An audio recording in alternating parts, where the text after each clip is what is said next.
नमस्कार दोस्तों, मेरे चैनल में आपका स्वागत है। आप सब ठीक होंगे। आज एक नए वीडियो के साथ आपके दिन की शुरुआत करते हुए आगे बढ़ें। एक बार की बात है, एक गांव में एक बूढ़ा आदमी रहता था।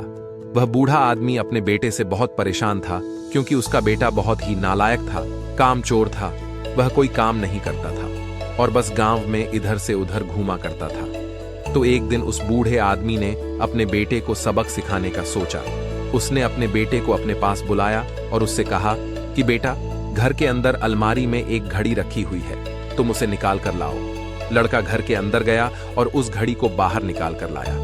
फिर उसके पिता ने उससे कहा कि अब तुम एक काम करो, इस घड़ी को अपने साथ बाजार में लेकर जाओ और जितने लोग भी तुम्हें मिलेंगे सबसे तुम इस घड़ी की कीमत पूछ कर आना। अब वो लड़का उस घड़ी को लेकर बाजार में चला गया। उसने बाजार में सभी लोगों से उस घड़ी की कीमत पूछी। किसी ने उस घड़ी की कीमत 500 बताई, किसी ने 1000, तो किसी ने 800।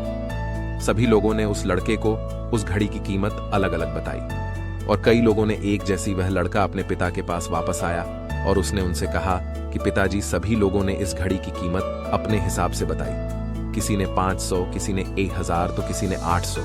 अब उस बूढ़े आदमी ने अपने बेटे से कहा कि बेटा ठीक है, घड़ी को तुम अलमारी में रख दो और जाओ।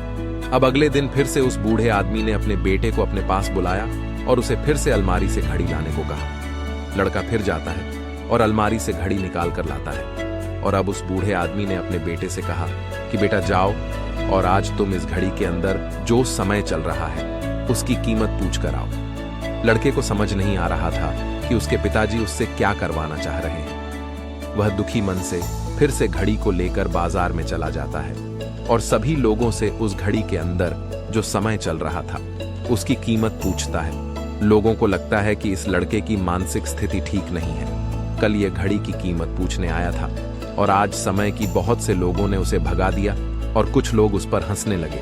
अब लड़का परेशान हो जाए और सोचता है कि यह मेरे साथ क्या हो रहा है। तभी वह आखिरी बार एक बूढ़े आदमी की दुकान पर जाता है।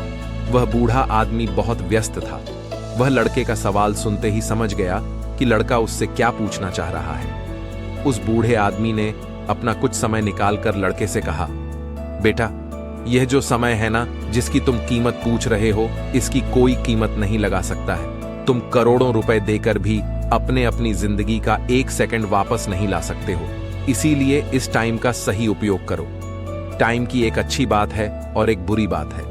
बुरी बात यह है कि टाइम गुजर जाता है और अच्छी बात यह है कि तुम उसे किन चीजों में गुजारते हो, यह तुम्हारे हाथ में होता है। सभी के पास दिन में 24 घंटे होते हैं, अमीर के पास भी और गरीब के पास भी। बस ये तुम्हारे हाथ में है कि तुम उस टाइम से क्या नया कर सकते हो। तो अपने एक एक पल का हिसाब रखो कि तुम उन्हें किन चीजों में उड़ा रहे हो। उस बूढ़े आदमी की बात सुनकर उस लड़के की आंखें खुल सी गई, मानो उसमें एक बड़ा बदलाव सा आ गया हो। और फिर वह अपने पिताजी के पास उस घड़ी को लेकर गया और उन्हें सारी बात बताई और उस दिन के बाद से उस लड़के की जिंदगी बदल गई। दोस्तों, कहते हैं कि टाइम सबके लिए फ्री है, लेकिन वह प्राइसलेस है, वह कीमती है। तुम उसे खरीद नहीं सकते, लेकिन तुम उसे इस्तेमाल कर सकते हो। तुम उसे रख नहीं सकते हो, लेकिन तुम उसे स्पेंड कर सकते हो। और अगर एक बार तुम इसे गवा देते हो तो तुम इसे कभी भी वापस नहीं पा सकते हो। तो अपने टाइम का सही उपयोग करो। तो अगर आप इस कहानी को और भी लोगों तक पहुंचाना चाहते हो तो इस वीडियो को लाइक करें, ताकि और अगर कहानी अच्छी लगी हो तो हमारे चैनल को सब्सक्राइब जरूर करिए। मिलता हूं मैं अगली बार इसी तरह की कहानी के साथ। तो सब्र करो, शुक्र करो और जिंदगी में आगे बढ़ो।